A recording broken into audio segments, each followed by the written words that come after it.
Shalom ibu bapak saudara-saudara terkasih dalam nama Tuhan kita Yesus.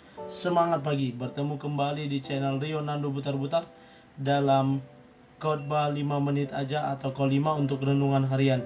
Renungan pada hari ini saya ambil dari kitab 1 Korintus 9 ayat 13. Demikian kesaksian firman Tuhan.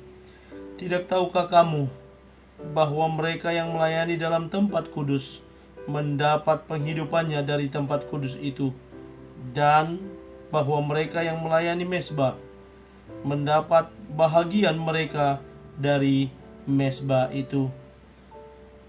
Setiap pelayan atau setiap orang berhak atas upahnya.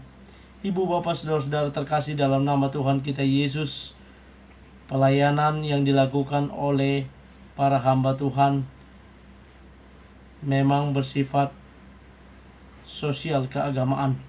Namun walaupun disebut sosial keagamaan, setiap pelayan berhak mendapatkan upahnya. Terlebih lagi beliau para hamba Tuhan yang memang melayani secara full total dalam pelayanan di gereja, maka sangatlah layak untuk mendapat upah, untuk menghidupi diri sendiri, menghidupi kebutuhan keluarga. Karena itu ibu bapak saudara-saudara terkasih, sebagai jemaat kita harus mendukung penuh pelayanan para hamba Tuhan. Dikatakan dalam nats ini bagaimana para pelayan, mereka yang melayani di tempat kudus mendapat penghidupannya, mereka yang melayani mezbah mendapat bahagian dari mezbah itu. Pada zaman perjanjian lama, pelayanan dilakukan oleh kaum Lewi dari marga Lewi, dan mereka secara pembagian harta warisan tidak mendapat bagian di tengah-tengah pembagian orang Israel, dan kehidupan serta penghidupan kebutuhan keluarga mereka berasal dari pelayanan, berasal dari setiap persembahan yang disampaikan oleh orang-orang Israel. Dan sampai pada zaman perjanjian baru juga demikian, Paulus katakan bahwa setiap pelayan berhak mendapatkan upahnya. Ibu bapak saudara-saudara terkasih dalam nama Tuhan kita Yesus, bagaimana secara umum terkait setiap orang yang bekerja berhak mendapat upahnya. Demikian pula dari setiap orang yang bekerja, maka orang tersebut layak mendapatkan upahnya. Jadi ibu bapak, saudara-saudara, sobat sekalian, jika Anda merupakan seorang pimpinan yang memperkerjakan orang lain sebagai bawahan atau sebagai pekerja Anda, ingat ibu bapak, mereka layak mendapat upah mereka.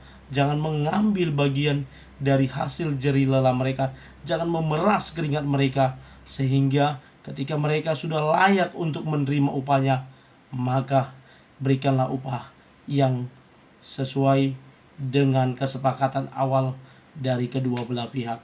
Ibu bapak saudara-saudara terkasih dalam nama Tuhan kita Yesus, kalau kita ketahui upah adalah hasil dari akibat suatu perbuatan, entah itu yang bersifat material dan maupun juga imaterial. Jadi setiap orang yang bekerja, yang beraktivitas berhak mendapatkan upahnya. Kalau dalam Alkitab dikatakan lagi bahwa setiap orang yang malas bekerja, Paulus katakan janganlah dia makan. Jadi upah merupakan bagian yang patut dan layak untuk diterima. Apakah itu pelayan, apakah itu pekerja, maka itu patut untuk diterima. Dan sebagai orang-orang yang bekerja, ibu bapak, mari kita bekerja dengan baik.